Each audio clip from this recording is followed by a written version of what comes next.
Ok, continuamos con la tanda de conceptos en relación a la explicación de fenómenos, la segunda competencia indispensable para las pruebas Saber 11. Ok, en este video estaremos viendo las funciones químicas inorgánicas. Uno de estos grupos son los óxidos. Estos pueden ser básicos o también conocidos como básicos o metálicos o ácidos o no metálicos.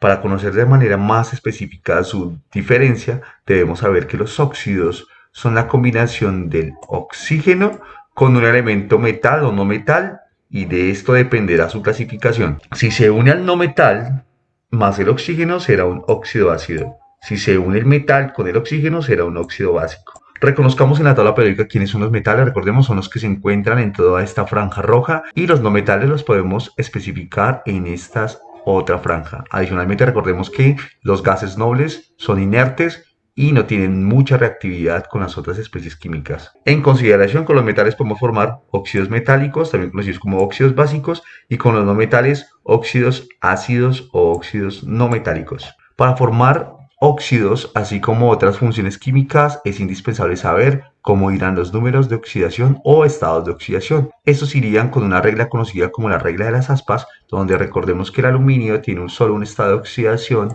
el 3, y es cruzado en una forma diagonal hacia el oxígeno. Y el oxígeno tiene estado de oxidación menos 2 y es cruzado en una forma diagonal también, quedando la especie de esta forma. Para determinar el número de oxidación de los compuestos es necesario tener en cuenta lo siguiente. Lo primero que tenemos que tener en cuenta, los compuestos puros, es decir, los que solo están compuestos por el mismo elemento, tendrán como número de oxidación el 0. La siguiente recomendación, el número de oxidación con el cual siempre trabajará el hidrógeno, es más 1, excepto en hidruros, en el cual su valor es menos 1. Vamos con la tercera, el número de oxidación del oxígeno siempre será menos 2, a excepto de los peróxidos, donde el estado de oxidación es menos 1. Adicionalmente, debemos recordar que el valor total de la suma de los números de oxidación de los estados de oxidación debe ser igual a 0. Ok, estas son algunas de las reglas más importantes a tener en cuenta. Además de ello, se debe tener en consideración los subíndices que aparecen en cada elemento,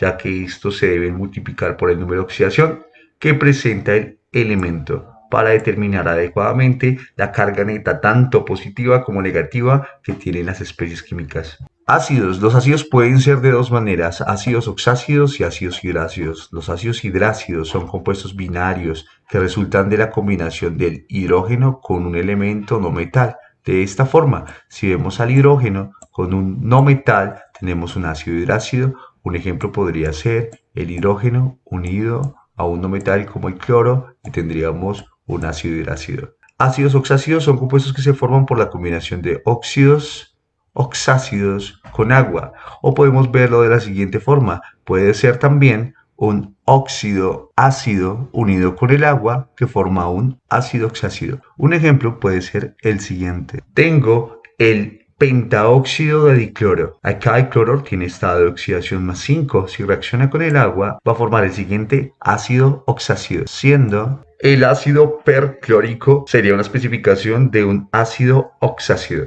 Aquí podemos ver otros ejemplos de ácidos oxácidos. Recuerden, si vemos el hidrógeno unido con un no metal, vamos a obtener ácidos hidrácidos. Las recomendaciones que también siempre terminan en hídrico. Y los ácidos oxácidos, acá tenemos otras especificaciones, y recordemos que los ácidos oxácidos terminan en ico u oso. ¿Cómo se reconocen las bases? Va a ser un óxido básico más el agua. Un ejemplo, observemos que todos estos óxidos es el oxígeno unido a un metal.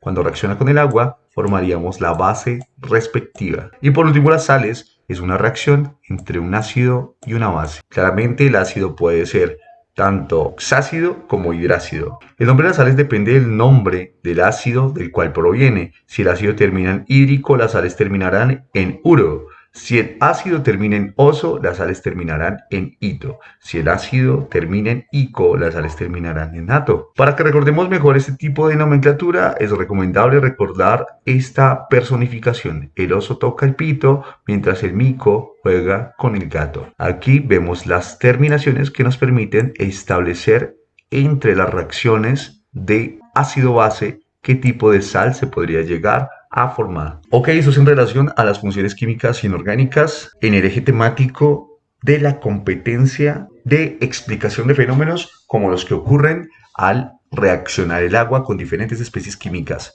Hasta luego.